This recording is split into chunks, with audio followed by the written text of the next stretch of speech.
Good morning! Magluluto po tayo ng arroz Valenciana. Lagi po ito sa aming handaan.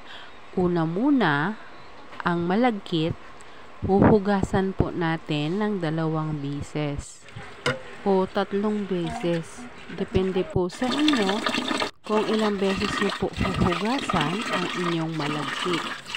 Purong malagkit po ito. I-drain po ninyo maigi ang malagkit. Pag naubos na po ang tubig, ilagay po natin sa ibabaw ng malagkit at durugin ang Knorr cubes. At ilagay ang ating kakanggata. Ang ating kakanggata po, yun po ang itutubig natin o isasabaw sa ating sasaingin. Sabayan na rin po natin ng konting asin. Huwag natin po ito todo. Depende po sa dami ng malagkit. Titimplahan na po natin ng partial.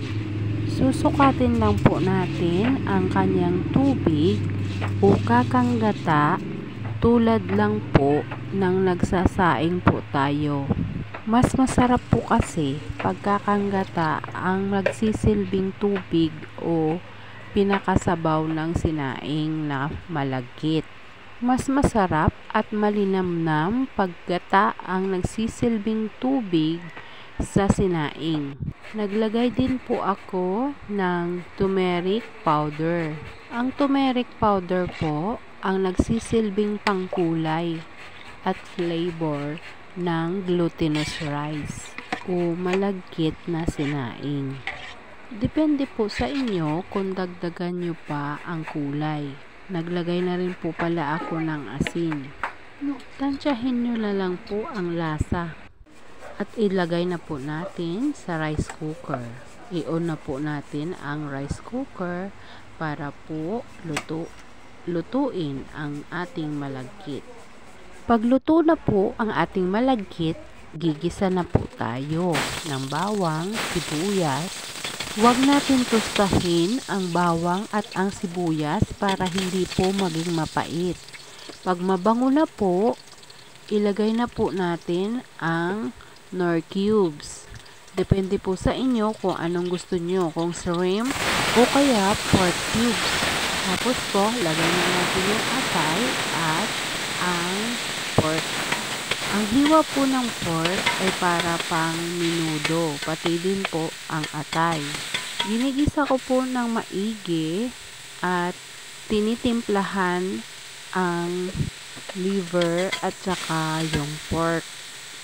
At halimbawa, naglalabas na siya ng sarili niyang katas, timplahan po natin ang paminta at asin. Halu-haluin. Pag patuyo na po siya, ihanda na po natin ang water.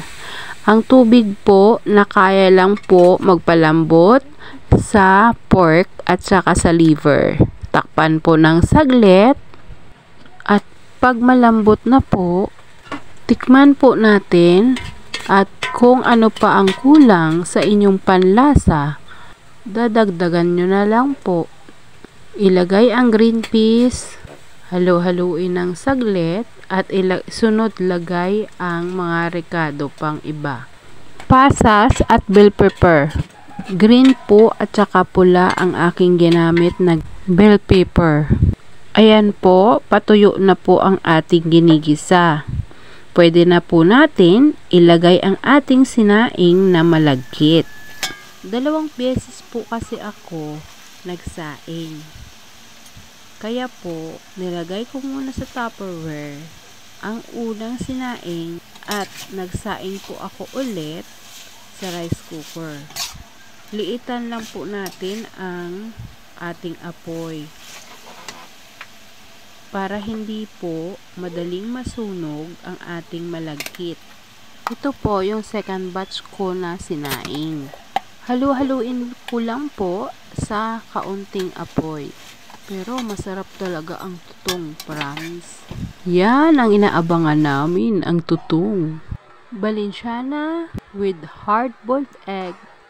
Yan po ang pinaka-toppings. Please like and share my YouTube. Thank you for watching.